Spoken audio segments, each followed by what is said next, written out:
How's it going, Amigo Army? Today we are going to be talking about Ubisoft responding to the Assassin's Creed Unity downgrade claims. But before we get into that, I would like to know from you guys, which console are you going to be getting AC Unity for? Make sure you guys let me know right now in the comment section below. And if you could be awesome enough just to drop a like below, that would be really appreciated. And now let's jump straight into today's Assassin's Creed video.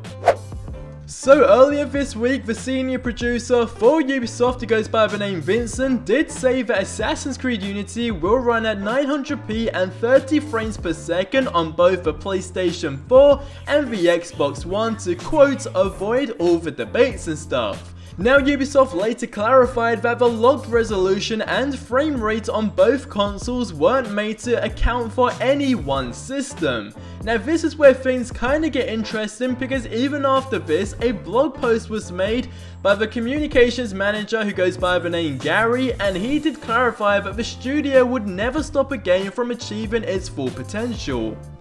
And then Gary's exact words were, let's be clear up front, Ubisoft does not constrain its games. We will not limit a game's resolution, and we would never do anything to initially diminish anything we've produced or developed. We've spent 4 years building the best game we could imagine, so why would we ever do anything to hold it back? And then Vincent actually did add that I simply chose the wrong words when talking about the game's resolution, and for that I am sorry. Now, as you guys can imagine, a lot of people were actually super pissed about this. And that's just simply because of Vincent saying that the game would be 900p and 30 frames per second on both consoles. Now, a lot of people do expect a next-gen game to be 1080p, and I do agree on this, but at the same time I do disagree, because you can have a 1080p game, but that doesn't necessarily mean it is a true next-gen game. To me, it's actually all about the gameplay and the visuals, in the sense of like all the building details, for example, or simply just how many people are going to show on screen at one time that really would not have been possible on the last gen systems. Now, on this blog, Vincent did also bring up AC Black Flag and how the resolution upped in a post-launch patch, and how nothing will stop the team from doing something the same this time around with Unity. And his exact words in this blog was, we know a lot of gamers consider 1080p with 60 frames per second to be the gold standard, especially on the new generation of consoles. But we realized that we had also pushed for 1080p in some of our previous games, including AC4.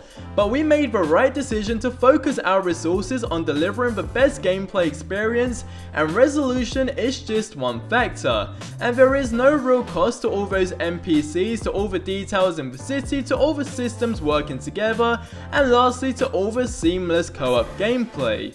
We wanted to be absolutely uncompromising when it comes to the overall gameplay experience, and those additional pixels could only come at a cost to the gameplay. So that was Ubisoft's response to all the downgrade claims, and we are now actually down to 30 days until AC Unity will be releasing, and I have my hype on. There was actually a misunderstanding in a couple of videos back, so I would like to apologize from that, but a lot of things have actually changed, and yeah. It's gonna be good. But if you guys are new to this channel as well, it's great to have you guys tune in as well. Thank you for stopping by. Don't forget, if you would like to stay up to date with more Assassin's Creed Unity news along with Far Cry 4 news, then please do go ahead and hit that subscribe button below. That would be really appreciated. And of course, you will become an amigo and part of the amazing, awesome, beautiful team. But I will see you in my next video, which will be tomorrow. But until then, as always, I hope you have yourselves a super awesome day, and stay awesome, stay beautiful, and adios amigos.